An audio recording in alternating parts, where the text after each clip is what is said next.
113, 114, 115, 116। जिंदगी भर पेट भरो और कसरत करो, काम धंधा तो कुछ है नहीं तुझे। अरे भैया, अच्छा आप आ गए। हाँ बोल। हम आपसे कहने ही वाले थे, हमने ना एक आर्टिफिशियल ज्वेलरी का मस्त बिजनेस सोचा है। बहुत तगड़ा मार्जिन है, मात्र 20 लाख रुपए का इन्वेस्टमेंट है इसमें। और ये 20 लाख आएगा कहाँ से? अरे भैया, आप तो बैंक के मैनेजर हो, आपके गारंटी पे हमको कोई भी लोन दे देगा। बैकग्राउंड देखा है अपना? जा कोई नौकरी ढूंढ, समझा? अरे सही तो बोल रहा है वो, नर्सिंग का कोर्स करके इतने पैसे फूके हैं, कहीं वार्ड बॉय की नौकरी क्यों नहीं ढूंढ लेते? अरे माँ, वो हमको ना बीमार लोगों से बहुत एलर्जी होता है। तू एक काम करना माँ, हमारे बिजनेस इन्वेस्टमेंट के लिए इस घर को गिरवी रख दे, बाद में कमा के छुड़ा लेंगे ना। तुम्हारे बिजनेस के चक्कर में हम रास्ते पे आ जाए क्या? ये लो, अब माँ को अपने बेटे पे भी भरोसा नहीं है। शुभी, क्या ये 50% से ऊपर लाओ कभी, या जिंदगी में ऐसी फिसड्डी बनी रहोगी? फिसड्डी क्यों बनी रहेगी? अरे कभी तो हौसला अफजाई कर दिया करो बच्ची का। इस बार नंबर कम आए तो क्या हो गया, अगली बार ले आएगी।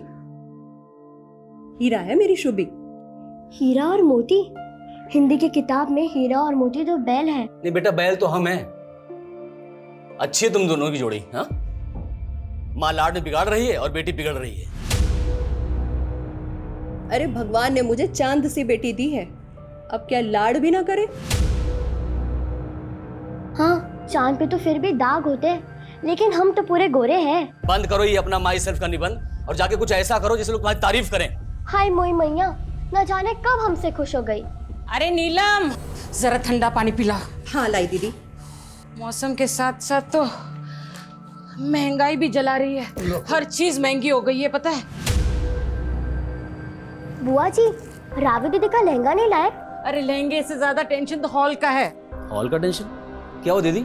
अरे होना क्या है, हॉल वाले ने पैसे के लालच में किसी और को हॉल दे दिया।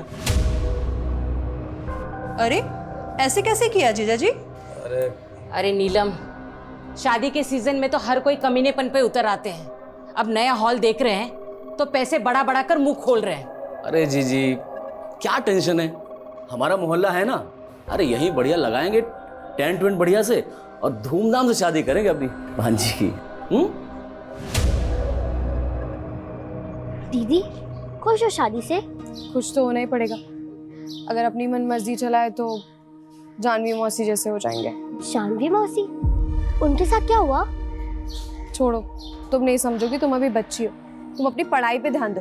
लो, अब तुम भी पापा की तरह लेक्चर पिलाओगी? तो पढ़ाई नहीं करोगी तुम? अगर पढ़ाई नहीं करोगी ना तो जिंदगी भर वेटर का नौकरी करना पड़ेगा। आपको तो बुआ जी ने नौकरी करने नहीं दी, हम वेटर बन गए तो क्या कम है? और वेटर बनने में बुराई क्या है, वो भी तो इंसान ही होते हैं। अच्छा बेटा, इतनी बड़ी बड़ी बातें सीखती कहाँ से हो तुम? हमको नहीं मालूम।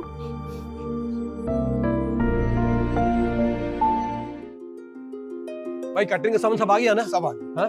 और देखो बेटा संभाल के देखो, लाइटिंग का पूरा ध्यान रखना और गेट सामने लगा क्योंकि बारात उधर से आएगी, समझ रहे हो ना? आप चिंता मत करो, सब अच्छे से हो जाएगा। जीजा जी, आप कहाँ इन चक्करों में फंसे हैं, हम करवाते हैं।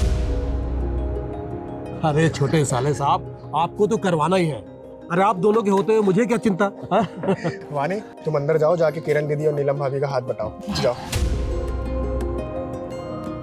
अरे अरे अरे डॉक्टर साहब, अरे क्या कर रहे हैं आप? वही जो शादी के घरों में होता है, मिल बांट कर काम करने से सब हो जाता है। अरे वाह डॉक्टर साहब, बहुत बढ़िया।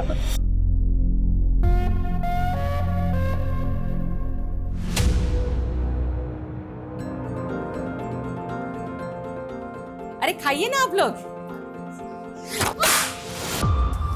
दिखाई नहीं देता, दिन ब दिन फुदकती रहती है तू। हाँ बुआ जी, जानबूझ के नहीं किया, और अब सबके सामने से चिल्ला रही है। एक औरत को भी एक लड़की की इज्जत ऐसे खराब करनी नहीं चाहिए। शुभी, बड़ों से ऐसे बात करते हैं क्या? तू क्या देख रही? साफ करिए। रहने दो ना दीदी, वो शायद पेट से है। सच्ची चाची, हमारी और एक कजिन आने वाली है। पक्का नहीं है अभी। पक्का नहीं है मतलब? वो हमें ऐसा लग रहा है, लेकिन टेस्ट करवाना बाकी है। टेस्ट तो 2 मिनट में हो जाएगा। टीवी पे ऐड आती है ना, प्रेगनेंसी किट वाली, नीलम, संभालो अपनी लड़की को। इस उम्र में क्या क्या सीख रही है पता नहीं। ये तो रावी दीदी ने बताया मुझे।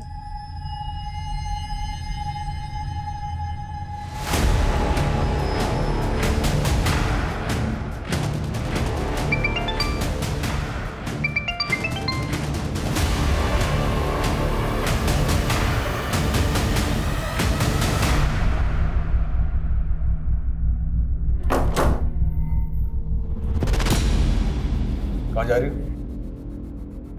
वो हम आपको बताने ही वाले थे। हमारी दूर की किरण दीदी है ना, उनकी बेटी की शादी का कार्ड आया था। ये देखिए, एक दिन पहले ही आने के लिए बोला है। आपको भी बुलाया। अब याद आ रही है उन्हें तुम्हारी?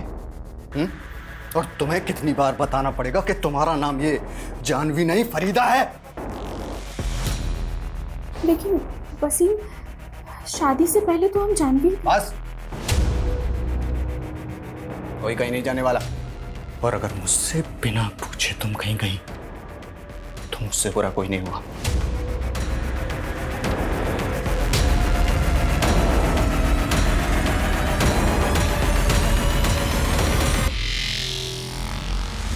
अरे ये क्या कर रही हो तुम? पागल है क्या? जाने दीजिए ना दीदी, बच्ची है। हाँ तो एक दिन मेरी भी तो शादी होगी। चल ठीक है, जब होगी तब होगी। दीदी की शादी में जाके डांस कर। हाँ भाई हाँ, हाँ भाई हाँ, दुल्हन की बहना क्या लाई? चांद और तारे ढेर सारे। हाँ भाई हाँ, हाँ भाई हाँ, दुल्हन की चाची क्या लाई? चाची वो लाई तो है कुछ, लेकिन उनका अभी पक्का नहीं। हाँ भाई हाँ, हाँ भाई हाँ, दुल्हन की मामी क्या लाई? मामी लाई शादी का वेन्यू। मतलब? रावी दीदी की शादी मामा और मामी के घर ही तो हो रही है। फूफा जी का वेन्यू हो गया ठुस। अरे तुम यहाँ क्या कर रहे हो? अरे सॉरी निकले यहाँ से। लेडीज प्रोग्राम है, जा यहाँ से। औरतों के बीच में क्या कर रहा है बे? तुझे यहाँ बुलाया किसने है? अरे वो तो हम शादी के कामों में हाथ बटाने आए थे। अब हमको क्या पता यहाँ पर हाँ, लेडीज संगीत चालू। चल चल बाहर। ये औरतों के बीच में रहेगा तू? चलो।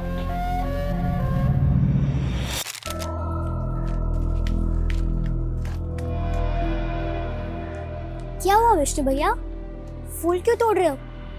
उदास हो क्या? अरे हम कभी उदास होते हैं क्या? लेकिन जब भी अपना इमेज ठीक करने जाते हैं कोई ना कोई कांड हो जाता है। इमेज सुधारने के लिए जॉब करना पड़ता है। देखना शुभी, बहुत जल्द हम अपना एक्सपोर्ट का काम शुरू करेंगे और उसके बाद फिर इस मोहल्ले के सबसे रईस आदमी बन के दिखाएंगे। हम भी लाइफ में कुछ बड़ा करना चाहते हैं। तुम हमको अपना बिजनेस पार्टनर बनाओगे? तुम हमारी बिजनेस पार्टनर? तुम्हें पता है ना, पार्टनर बनने के लिए इन्वेस्ट करना पड़ता है। अच्छा, कितना इन्वेस्ट करना पड़ेगा? यही कोई 20 लाख, और अगर हम पार्टनर हुए तो हम दोनों के 10-10 लाख। 10 लाख? हमको तो पॉकेट मनी पे सिर्फ 10-20 रुपया मिलता है। 10 लाख की आसामी नहीं है हम। अच्छा, और अगर हम तुम्हें किडनैप कर लें, उसके बाद तुम्हारे घर वालों से फिरौती की रकम मांगे, तब तो पता चल जाएगा तुम कितनी बड़ी आसामी हो।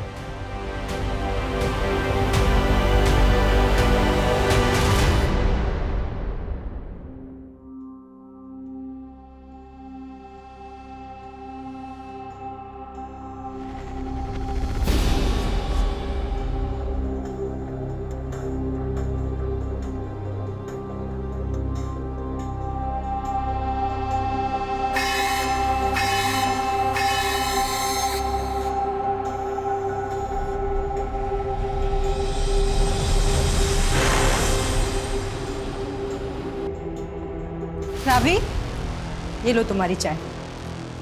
शुभी, शुभी, बाथरूम में है क्या? नहीं, वो तो यहाँ नहीं है। रात को तुम्हारे साथ ही सोई थी ना?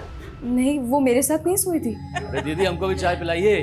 शुभी, शुभी, क्या हुआ? शुभी, शुभी कहीं दिख नहीं रही है, अंदर भी नहीं है, पता नहीं कहाँ चली गई। अरे यही कहीं खेल रही होगी, आती ही होगी। क्या हुआ? जीजा जी, शुभी बाहर कहीं दिखी क्या? अंदर कहीं नहीं है। ये बाहर तो नहीं दिखी हो। अरे तुम चिंता मत करो, हम देख के आते हैं। जी जी आइए। चलो आओ।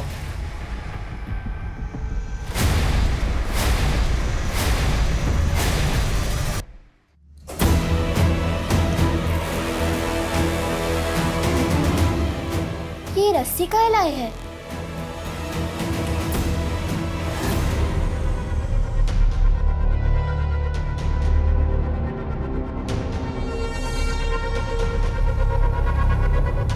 शांत हो जाओ, आ जाएगी वो। कुछ पता चला क्या शुभिका? भाभी आस पड़ोस हर जगह देख लिया, कुछ पता नहीं चल रहा है। शांत हो जाओ। जीजा जी बहुत हो गया, हम तो कह रहे हैं कि पुलिस में रिपोर्ट दर्ज करवा देते हैं। देखो अशोक, शादी का घर है, ऐसे में पुलिस का आना अच्छा नहीं रहेगा। एक काम करते हैं, हम लोग फिर से ढूंढते हैं, अरे मिल जाएगी। जीजा जी सुबह से ढूंढ ही तो रहे हैं, शाम हो गई अब तक कहाँ मिली है। हमको तो लग रहा है कि इसके साथ कुछ बुरा ना हो गया।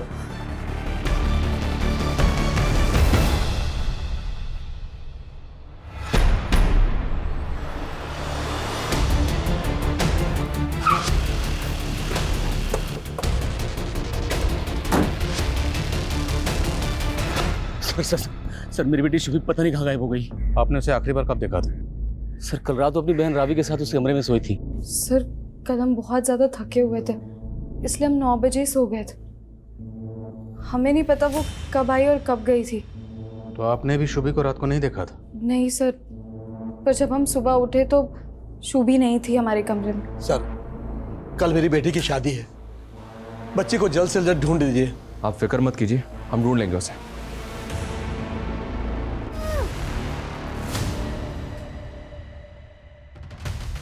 हम आपके क्लिनिक के बाहर की सीसीटीवी फुटेज देखना चाहते हैं। हाँ सर, अभी दिखाता हूँ। अरे ये तो विष्णु है सर। कौन है विष्णु? हमारे ही मोहल्ले का लड़का है सर। कमीना बिन बुलाया मेहमान, कल तक शादी के हर काम में हाथ बटा रहा था, लेकिन आज सुबह से दिखाई नहीं दे रहा है। सर बहुत गंदी नजर है लड़के की। सर कल औरतों के फंक्शन में घुस गया था। बीच में, यहाँ औरतों के बीच में। चल इधर बाहर। घर कहाँ है इसका विष्णु का? जी साहब। विष्णु कहाँ है? जी साहब, हम हैं विष्णु। शुभी कहाँ है? शुभी? वो रात को आखिरी बार तेरे साथ देखी गई थी। हमारे साथ? तूने गायब किया ना उसको? अरे सर, ये कैसी बातें कर रहे हैं आप? पूरा घर चित्रा से चेक करो। ओ अरे साहब, यहाँ नहीं है शुभी। तो फिर कहाँ है? बोलना विष्णु। अरे सर, हमें कैसे पता शुभी कहाँ है? अरे सर गलतफहमी हो रही है। सर सुनिए तो। सर समय बर्बाद होगा, हम कह रहे हैं ना। समय तो हमारा बर्बाद कर रहा है। 24 घंटे से ज्यादा हो गए बच्ची को गायब हुए। बोल, उस रात शुभी को लेकर कहाँ गया था? अरे सर, हम कहीं नहीं ले गए थे, वो तो बस रास्ते में मिल गई, इसलिए थोड़ी बातचीत हो गई बस। शुभी इतनी रात को यहाँ क्या कर रही है? जा घर जा। घर का तो सर्कस बन गया विष्णु भैया, और ऊपर से हमारे पापा ने तेरी पिटाई की ना? पिटाई करते तो इतना गुस्सा नहीं आता जितना गुस्सा आज उनको एक औरत के साथ देख के आया है। सर शुभी कह रही थी कि उसके पापा का किसी के साथ चक्कर चल रहा है। बोल शुभी कहाँ, वरना हड्डी बसली कर देंगे। अरे सर, मुझे सच में नहीं पता, मैं कह रहा हूँ ना, आप यकीन करिए मेरा।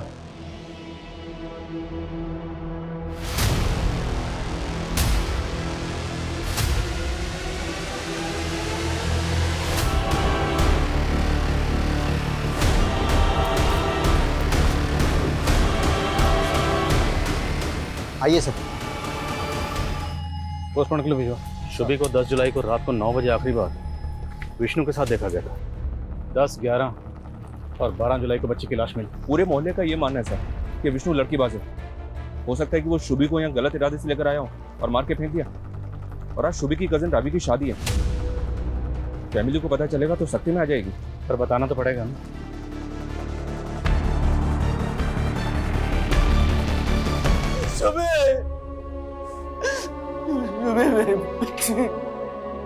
मेरा परिवार सबसे अच्छा परिवार।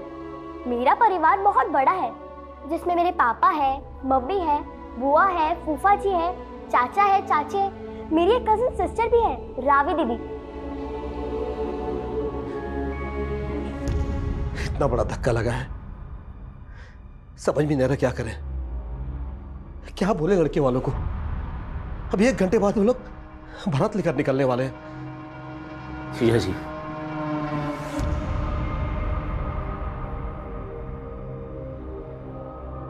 बारात आने दीजिए। सूतक तो हमारे यहाँ लगा है। आप रावी बिटिया की शादी पूरा कीजिए।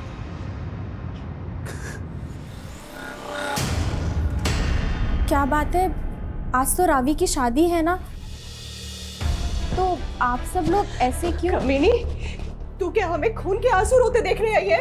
बस कीजिए नीलम भाभी, ये आप क्या बोल रही हैं? हमें तो किरण दीदी ने न्योता दिया था, माना कि हमने खानदान के खिलाफ जाकर वसीम से शादी की, लेकिन हूँ तो आप ही की रिश्तेदार ना। लेकिन हुआ क्या है?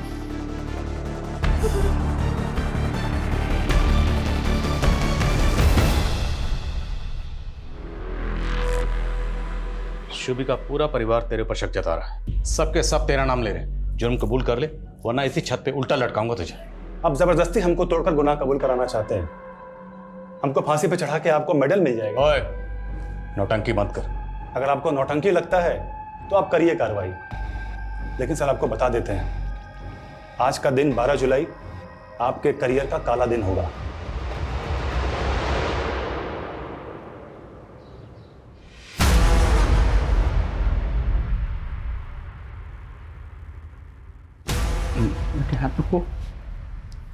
पापा यूनिटी। Thank you.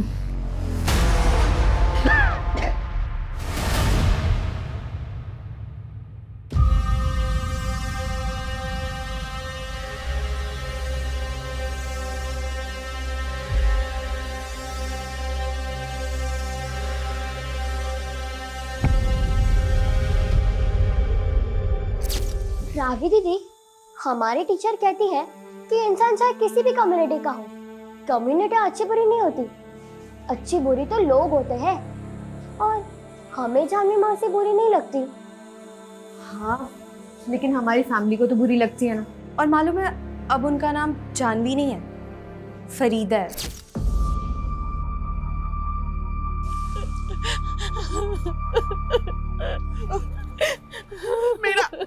मेरा बेटा बिल्कुल बेकसूर है। किरण, तू तो उसको बचपन से जानती है, वो क्यों ज़ूबी का खून करेगा? काकी, ज्यादा ममता का नाटक मत कीजिए। आप भी जानती है, आपके बेटे का ये पहला कत्ल नहीं है। जाइए अब, चलो चलो।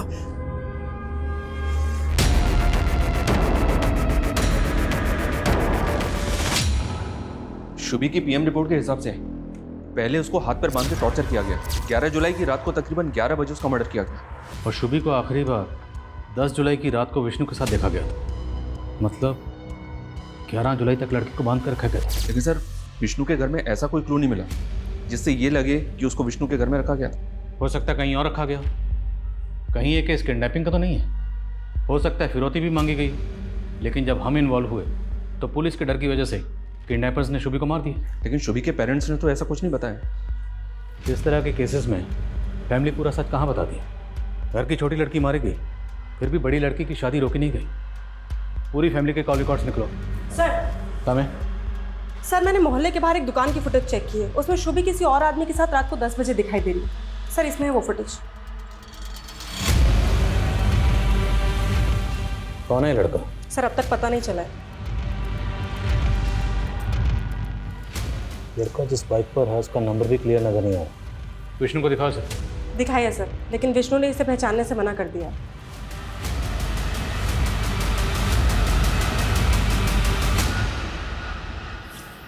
बोला था ना तुझे कि तू वहां नहीं जाएगी।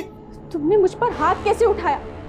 आइंदा तुमने मुझ पर रोब जमाने की या हाथ उठाने की कोशिश की ना, तो हम सहेंगे नहीं। तेरी इतनी हिम्मत! बस।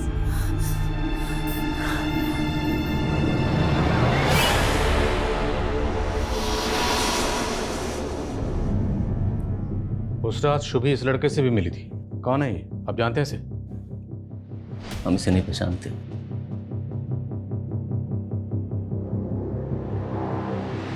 इस कैमरे की पिछले दिनों की फुटेज निकलवाओ। हो सकता है वो बाइक वाला लड़का पहले भी इस एरिया में आया। Okay sir. हमें पता चला डॉक्टर राजेश का क्लिनिक बंद है शुभी की लाश मिलने वाले दिन से। कहाँ है वो? सर, उनको तो किसी अर्जेंट काम से गांव जाना पड़ा था। कहाँ के रहने वाले? राजस्थान, बीकानेर के आसपास कहीं। तेरा फोन मिलाई, पूछे कहाँ? जी।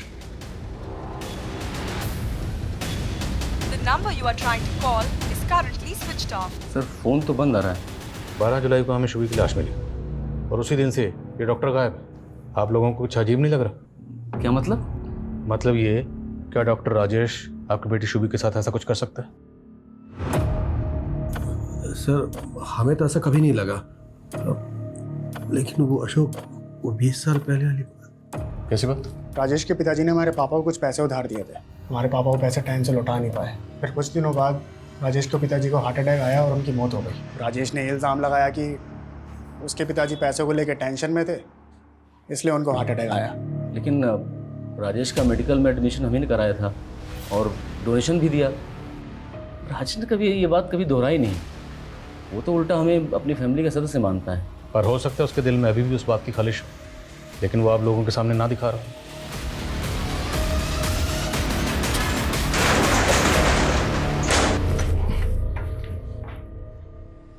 लाइट ऑन करो।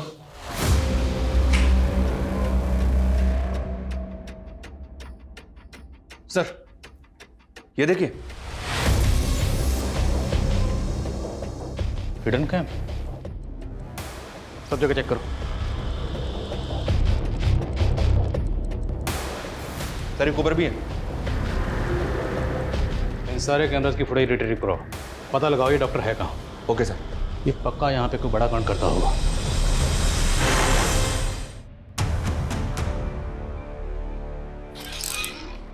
सर समय उस बाइक वाले लड़के के बारे में तो कुछ पता नहीं चला है, लेकिन डॉक्टर के क्लिनिक में जो हिडन कैमरास थे उनकी फुटेज में एक चौंकाने वाली बात पता चली है। ये देखिए सर।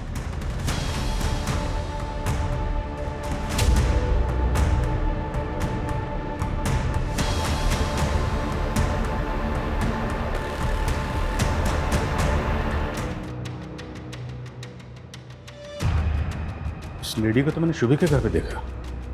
क्या सर, ये शुभी की चाची है, वानी नाम इनका। अरे डॉक्टर, ये कहाँ पे? इसका फ़ोन मुंबई में बंद हुआ है।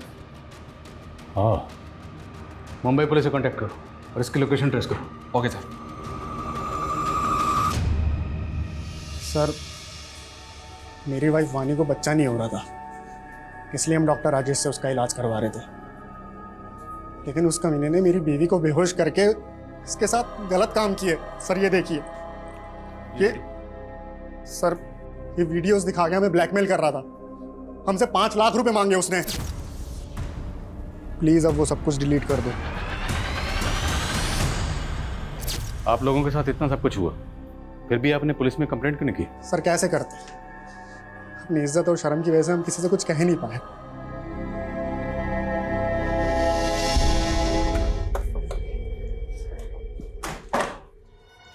सर ये विष्णु तो पहले भी जेल जा चुका है।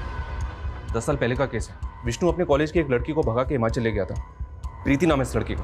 प्रीति तभी से गायब है, आज तक उसका पता नहीं चला है। लेकिन सर तब प्रीति के पेरेंट्स का मानना था कि विष्णु ने उसको मार दिया है। विष्णु के खिलाफ कोई सबूत नहीं मिला, इसलिए उसे बेल मिल गई। इस प्रीति के इस फाइल को अच्छी तरह से स्टडी करो। हो सकता है इसमें कोई ऐसा क्लू मिले जिससे हमें उस बाइक वाले लड़के का कुछ पता चल सके। और ये तस्वीर प्रीति के माँ बाप को भी दिखाओ। लेकिन सर प्रीति के माँ बाप की डेथ हो चुकी है। तो इस लड़के की तस्वीर विष्णु के भाई और माँ को दिखाओ। हो सकता है इस लड़के को जानते हो, लेकिन विष्णु को बचाने के लिए चुप बैठे। शुभी, ये लाइफ बहुत अजीब है। यहाँ सब कुछ नियम कानून से करना पड़ता है, और अगर ना करो तो लोग हमें गलत समझते हैं। लेकिन अपने भी अपने को ना समझे तो? बहुत बड़ी बड़ी बातें करने लगी हो। क्या हुआ, सब ठीक तो है? अब देखो ना, रावी दीदी के जिस लड़के से शादी हो रही है, दीदी उनसे प्यार नहीं करती, लेकिन जबरदस्ती शादी करनी पड़ रही है। सच कह रही हूँ, मेरे बेटे ने कुछ नहीं किया है। वो पहले भी बेकसूर था और अब भी बेकसूर है। देखिए आप लोग अगर इस बाइक वाले लड़के के बारे में कुछ भी जानते हैं तो हमें बता दीजिए। अगर बाद में हमें पता चला ना कि आपको इसके बारे में कुछ भी पता था तो अच्छा नहीं होगा। सर कितनी बार बोले, हम सच में नहीं जानते इस लड़के को। उस बाइक वाले लड़के का प्रीति के केस में भी कोई रिकॉर्ड नहीं मिला सर। और हिमाचल पुलिस की इन्वेस्टिगेशन के अनुसार प्रीति को आखिरी बार विष्णु के साथ सोलन के एक लॉज में देखा गया था। होम स्टे प्लाजा नाम है उस लॉज का। उसके बाद से प्रीति गायब है। शर्मा, तुम एक काम करो, तुम पर्सनली हिमाचल जाओ और हिमाचल पुलिस से बात करो। हो सकता है उनसे बात करके हमारे केस से जुड़ी काम की बात पता चले। Okay sir. और डॉक्टर राजेश की क्या हुआ? मुंबई में उसके किसी जान पहचान वाले का पता नहीं चल रहा। तो हो सकता है किसी होटल या लॉज में छुप के बैठा। निकालो उसको वहाँ से। Okay sir.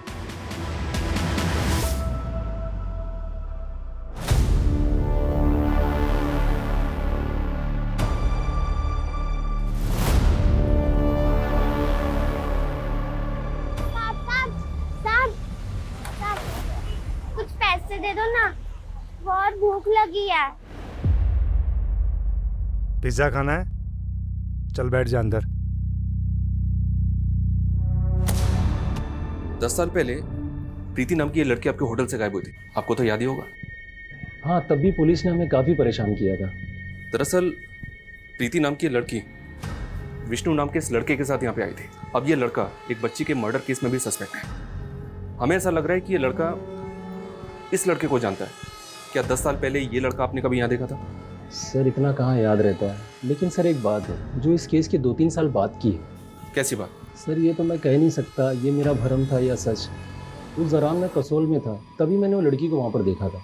कौन लड़की? आप प्रीति की बात कर रहे हैं ना? हाँ, तभी ये किसी दूसरे लड़के के साथ में थी। वो दूसरा लड़का कौन? कहीं ये तो नहीं? नहीं सर, ये नहीं हो सकता। वो लड़का तो फॉरेनर था। लेकिन शर्मा, अगर होटल मालिक खुद ही श्योर नहीं है कि वो लड़की प्रीति है या नहीं, तो फिर वहाँ रुक के वक्त ज़ाया करने का मतलब ही नहीं। वापस आ जाओ।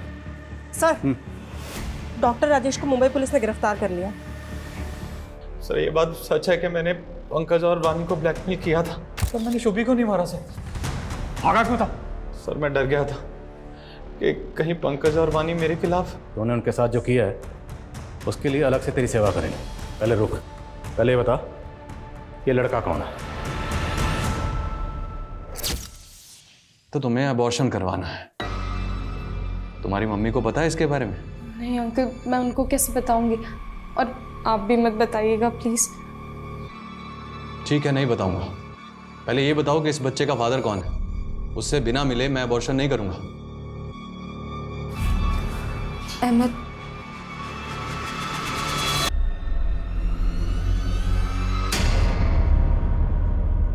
सर मेरी नई नई शादी हुई है अभी, प्लीज़ आप ये बात किसी को मत बताइएगा। बेफिक्र रहिए। आप ये बताइए कि आप अहमद से प्यार करती हैं? हाँ सर, मैं उससे शादी भी करना चाहती थी। आपके घर वाले अहमद को जानते हैं? जी सर। शुभी उस रात अहमद से क्यों मिली थी? ये बात सच में सर मैं नहीं जानती, क्योंकि अबॉर्शन के बाद मेरा उससे कोई कांटेक्ट नहीं था। अहमद रहता कहाँ?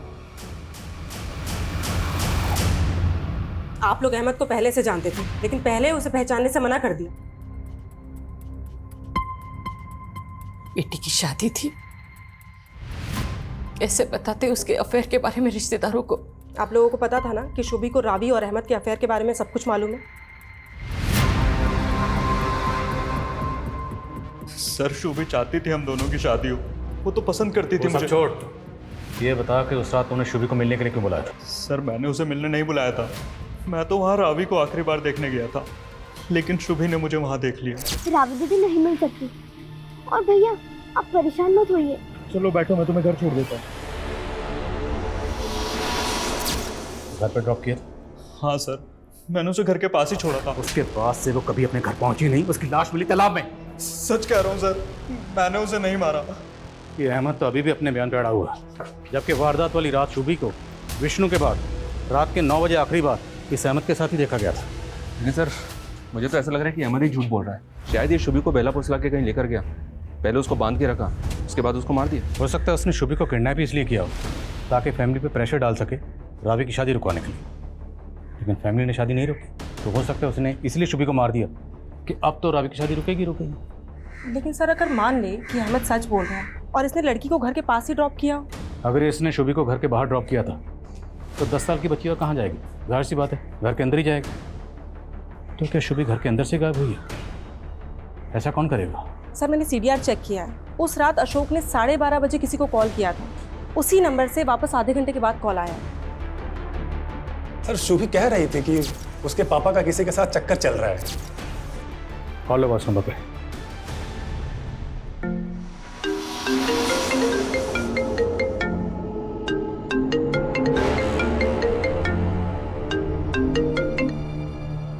सर कोई फोन नहीं उठा रहा है। पता करो ये नंबर किसका है। सर आपने हमसे सच छुपाया था। 10 जुलाई की रात को शुभी घर वापस आई थी।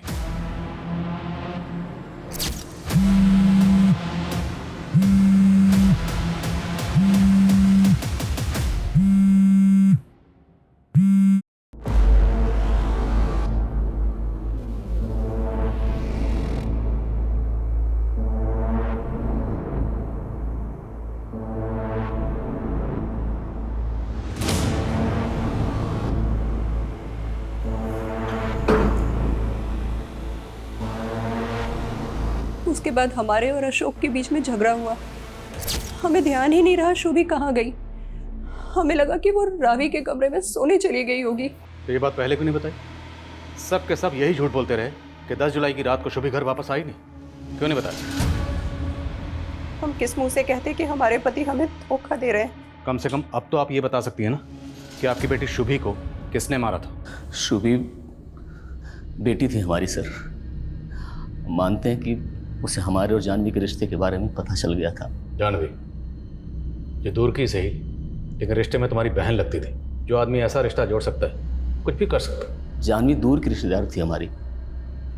शादी के पहले मुझसे प्यार करते थे, हम मानते हैं, लेकिन हमारे पापा को रिश्ता मंजूर नहीं था, वो खिलाफ थे इसके।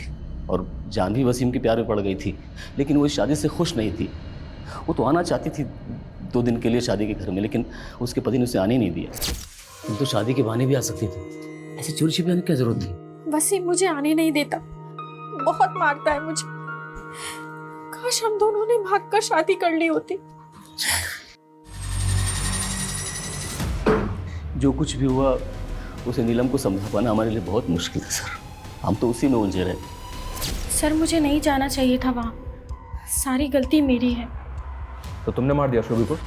नहीं सर, मैंने ऐसा कुछ नहीं किया है। देखो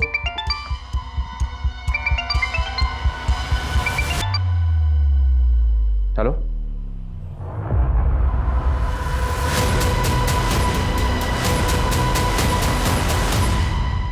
ये सब के सब झूठ बोल रहे हैं। हमें जुर्म साबित करने के लिए पुख्ता सबूतों की जरूरत है। सर हमें हिमाचल पुलिस का फोन आया था। प्रीति जिसको विष्णु भगा के ले गया था वो जिंदा है। प्रीति जिंदा है? जी हाँ सर। हिमाचल की खबरों ने बताया कि वो कसोल के एक आश्रम में रह रही थी। हिमाचल पुलिस ने आज ही उसको आश्रम से अरेस्ट किया।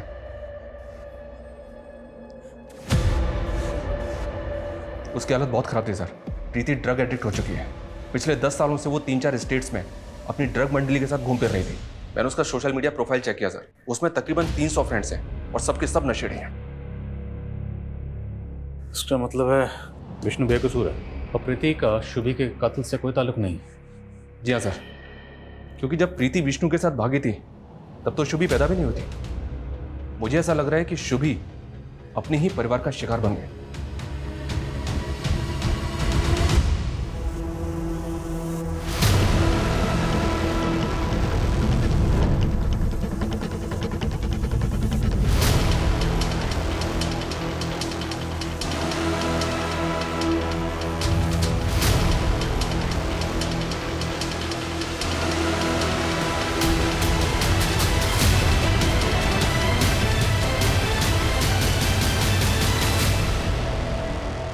सर हमें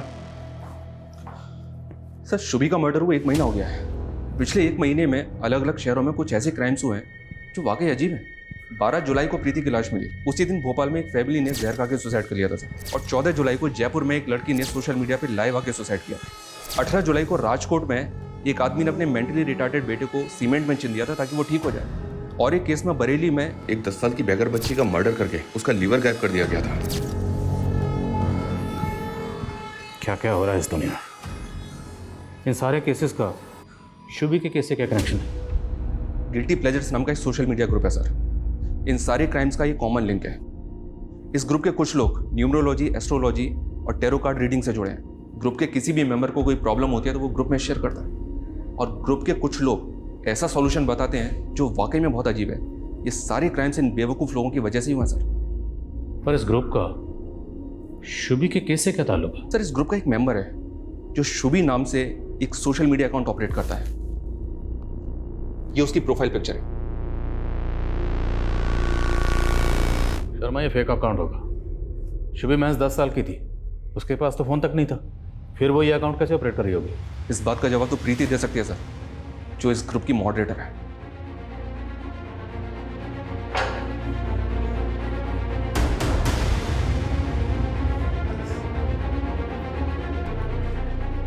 ये शुभी नाम का सोशल मीडिया अकाउंट किसका? कौन ऑपरेट कर रहा था इसे?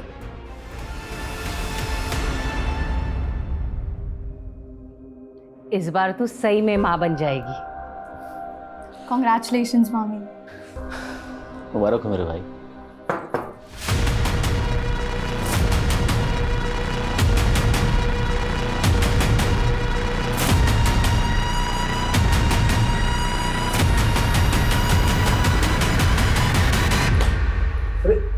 सर अरे विष्णु और प्रीति का कॉलेज फ्रेंड था ना तो जानता था कि प्रीति जिंदा है।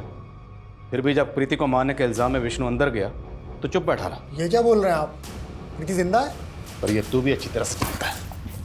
गिल्टी प्लेजर ग्रुप, यही नाम है ना ग्रुप का जिसे प्रीति चलाती है। तू भी तो मेंबर है इस ग्रुप का।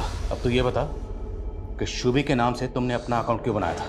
शादी से पहले वानी का नाम भी शुभी था। शुभी के पैदा होने पर वानी ने उसको ये नाम दिया था। मैं अपनी बीवी के नाम से अकाउंट चला रहा था। अशोक के फादर ने तुझे गोद लिया। अशोक ने तुझे सगे भाइयों की तरह प्यार किया। तूने उसी की बेटी को मार डाला। क्यों? क्योंकि तेरी अपनी औलाद नहीं हो रही थी और तूने इस प्रॉब्लम का सॉल्यूशन पूछा उस ग्रुप में। यही सच है ना? शर्मा, ये तेरी पूरी चैट हिस्ट्री।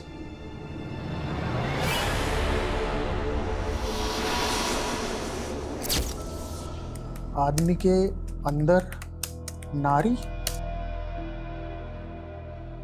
और मैं बच्चा कैसे पैदा कर सकता हूँ? कोई ये बताए मुझे। एक कन्या को मार कर उसका लीवर अपनी बीवी को खिला दे? वो 100% श्योर था। मैं भी एक कन्या की खोज में था। फिर उस रात शुभी हमारे घर आई।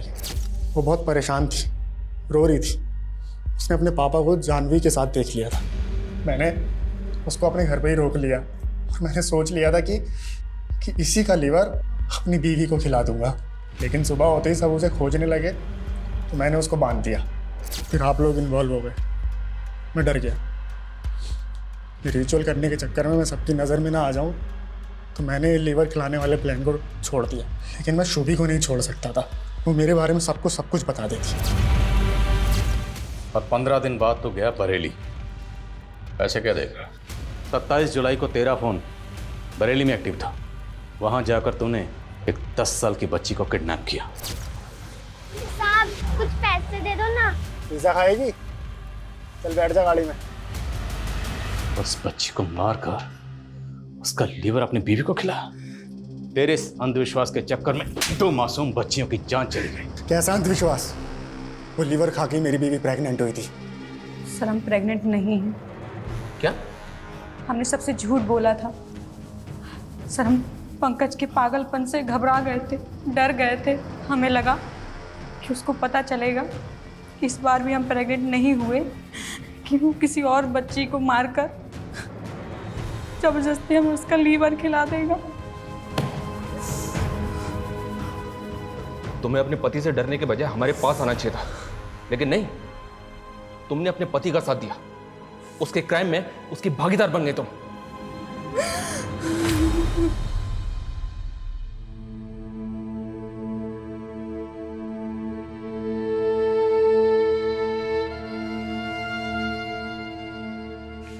ऐसा फितूर के सोचते ही रोंगटे खड़े हो जाए। इससे ज्यादा वाहियात क्या होगा कि एक नशा करने वाला नशेड़ी गैंग ऐसा भ्रम फैला रहा था और पढ़े लिखे एजुकेटेड लोग उन पर भरोसा कर रहे थे। इस तरह के सिरफिरे लोग वाकई में सोसाइटी के लिए बहुत बड़ा खतरा है। हैरानी की बात तो यह है कि सोशल मीडिया के जरिए इतने बड़े बड़े क्राइम हो रहे थे। सर इस सोशल मीडिया ग्रुप के सारे अकाउंट्स अब साइबर सेल की सर्विलेंस में हैं और साइबर सेल इस तरह के और भी अकाउंट्स के बारे में पता कर रहा है। लेकिन ये सिर्फ साइबर सेल की नहीं, हम सब की कलेक्टिव रिस्पॉन्सिबिलिटी है। हमें भी कुछ ऐसे कदम उठाने होंगे जिससे लोगों को जागरूक किया जा सके, सतर्क किया जा सके, ताकि वो इस तरह के social media account, social media group से बचें। और अगर उन्हें कोई सोशल मीडिया अकाउंट या ग्रुप सस्पिशियस लगे तो तुरंत इसकी रिपोर्ट करें, वरना लोग ज़्यादातर सोचते ही रह जाते हैं और जुर्म घट जाता है। और शुभी के केस में यही हुआ।